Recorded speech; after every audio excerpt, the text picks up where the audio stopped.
And so Daniel comes on the scene and he gets on his knees and he says, God, we're in trouble. I don't have the learning. I don't have the knowledge. I don't have the books. Only you are able to tell me what the dream was. And God reveals it to him. It's a tough dream to talk to about Nebuchadnezzar. He goes and looks at Nebuchadnezzar and says, I want to tell you something. That which I'm about to tell you has nothing to do with my learning. It has nothing to do with my education. It has nothing to do with my intellect.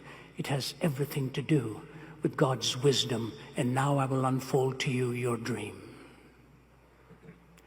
You can only learn so much from books.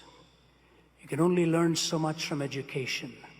Ultimately, that which will carry you through will be the wisdom of God in the toughest situations of life.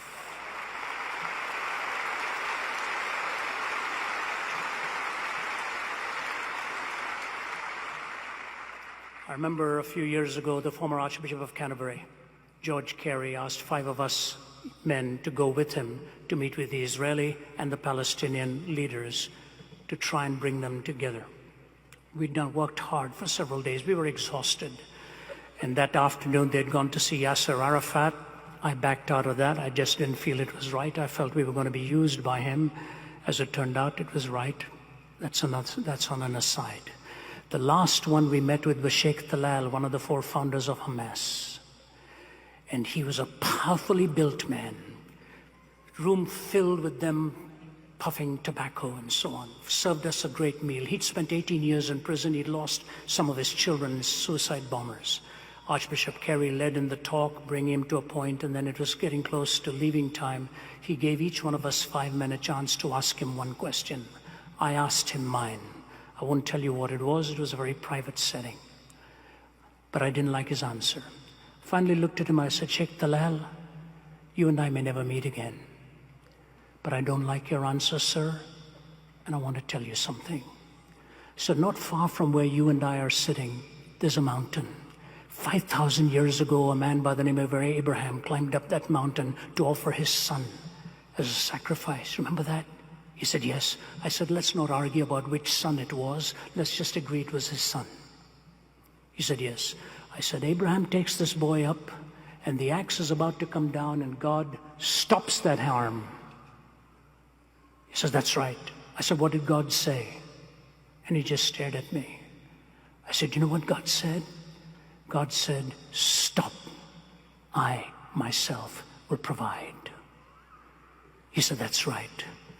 I said, very close to where you and I are sitting, Sheikh Talal, 2,000 years ago, God kept that promise.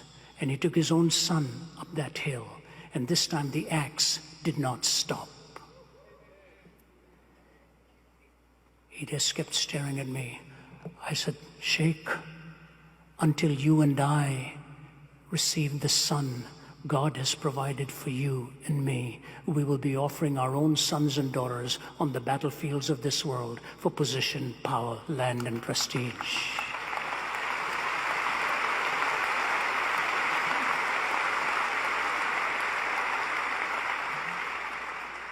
There was such an obvious silence in the room.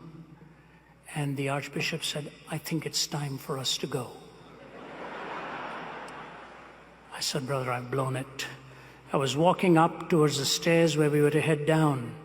And the Archbishop came around me and put his arm around me. And he said, Ravi, that was of God. I said, I sure hope so. I said, I want to tell you something, sir. I'd never thought of that before. It just happened now. He said, it was right. We walked down, and Sheikh Talal is coming at the back, and he runs to get the Archbishop into the car because he was the guest of honor, and then he runs over towards me. I thought, that's it. I'm going to be buried in Ramallah now. He comes over and turns me around. And he looks at me and he said, first patted me on both sides of the face. He said, Mr. Zacharias, you're a good man. I hope I will see you again someday.